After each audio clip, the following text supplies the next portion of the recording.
everyone. Welcome back to Art with Mrs. Chapman. I miss all of you tremendously. I got an email from Miriam the other day, and she wanted me to make a video about watercolor techniques just because she said that she was running out of ideas. So I thought, all right, I'm going to go ahead and I'm going to show you what some of these watercolors can do and how fun they can be to work with. All right, so remember that with watercolor paints, they're activated with water. So you need water to activate the paint to make sure that they work. All right, so you're going to need for this exercise, you're going to need a palette, a cup of water, a paintbrush, a paper, and a paper towel. Okay, now I've made this video once before, and unfortunately, I'm trying to figure out what is causing the problem, but a lot of times these words come out really super fuzzy. So I apologize in advance. I also found out through making this video that I tend to turn the paper a lot. So it looks like this, and it makes me dizzy. So I'm going to try to keep my paper as still as possible while I do this. I'm going to zoom in just a little bit, just so you can see possibly the top part compared to the bottom part. And on two of these, I have divided them up into two parts because this technique I'm going to show you one way to do it. And on this way, the wet on wet, I'm going to show you two different ways that you can do it. Okay. All right. So first thing that I'm going to do is I am going to do a dry brush technique. Now, when you do the dry brush technique, it is with a dry brush. That means that you're not going to get the paper wet beforehand, and you don't want your paintbrush to be super wet. So if your paintbrush is inside of your water cup and you notice that it's dripping, just gently pinch it just a little bit just to get some of that water out. And then also, if you want to dry your paintbrush a little bit on your paper, because the drier your paintbrush is, the better it is for this technique. Okay, so I'm going to take my paintbrush, I'm going to dip it into my paint, and I'm just going to gently swirl. I do not need a lot of paint. Remember that we are not stabbing our paintbrush into the paint. We are making sure that we're keeping a light, nice, gentle touch. All right, so now the dry brush technique, one of the other things that's very important is that you want to use the entire side of your paintbrush. If you just make like this, a straight line, that's not dry brush. That's just making a straight line. What I want to do is I want it to have a little bit more of a texture to it. So I'm going to take my paintbrush and along the side, trying to use as much of the brush as possible. Ooh, this is going to be awesome. Notice how dry my paintbrush is? Wow, that's perfect. That actually might be a little bit too dry.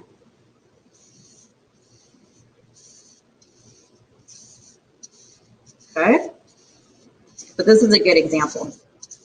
So this is what happens if you don't have a lot of water on your brush. This is what it looks like. Now, you might say to yourself, well, when am I going to ever use that? This would be a really good thing to do. Say if you were doing like the side of a house and you want the side of your house to come out looking like very natural wood, or if you're trying to do tree bark. So this could be one layer of paint, and then you can add, excuse me, you could add another layer of paint on top of it. So I'm going to get my paintbrush dry again. This down here is actually yellow. It doesn't look like yellow. This is almost like a greenish yellow. This is an orangey yellow. Oh my gosh. Okay, I'm going to swirl just a little bit. I'm going to put that yellow on top. This is what happens when I put another color on top of it. I love it.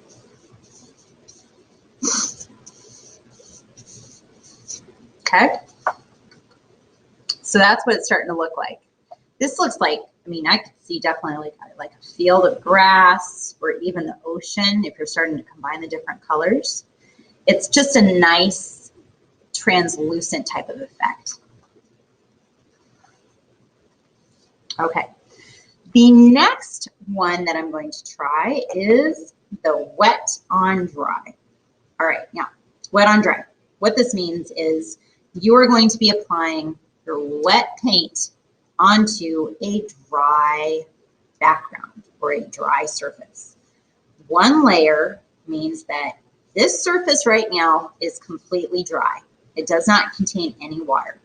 What I'm going to do is I'm going to dip my paintbrush into my paint, and I'm just going to paint just like that. Done. That is my wet on dry. Now, if I do 2 layers, so that is my first layer of paint. I am going to now let this dry, and I'm going to place another layer on top of it for it to be wet on dry. Now, the reason why I have to let this dry is because this technique is called wet on dry.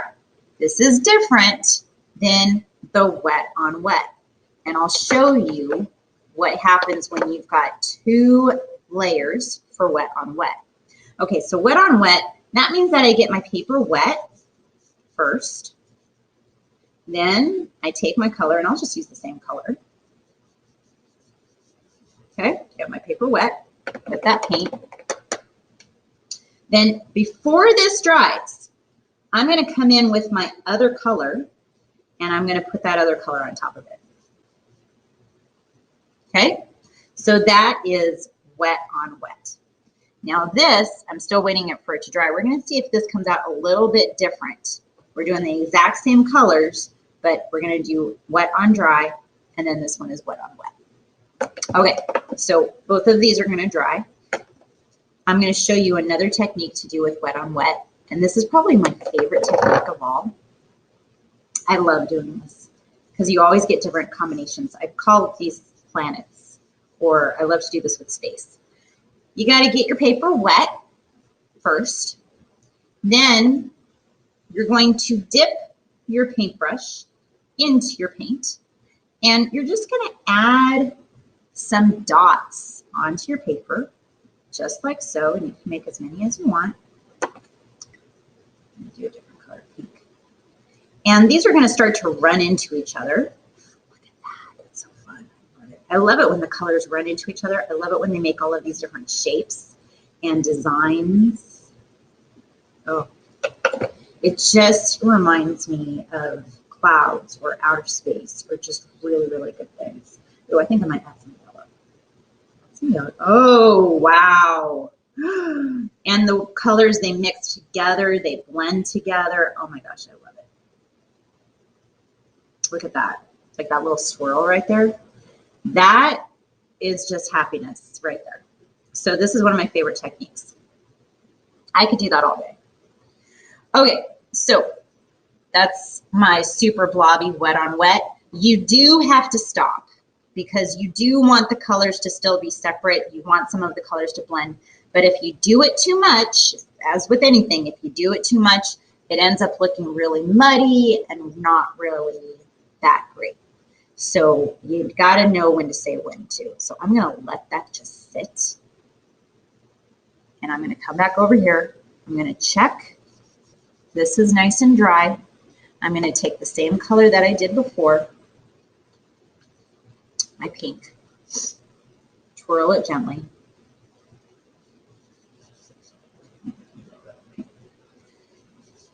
And this is what I get for that.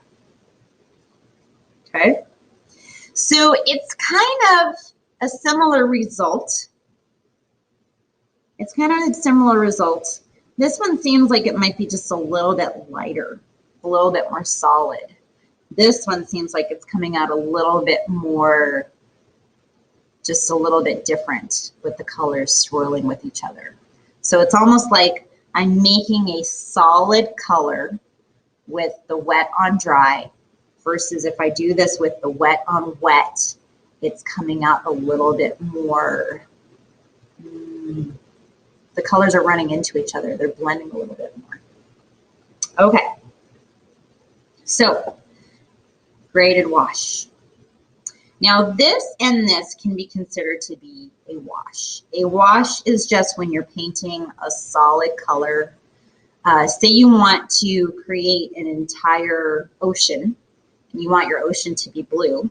You're gonna just paint very large strokes going all the way across your paper. You're gonna just paint that blue. That's what a wash means. A graded wash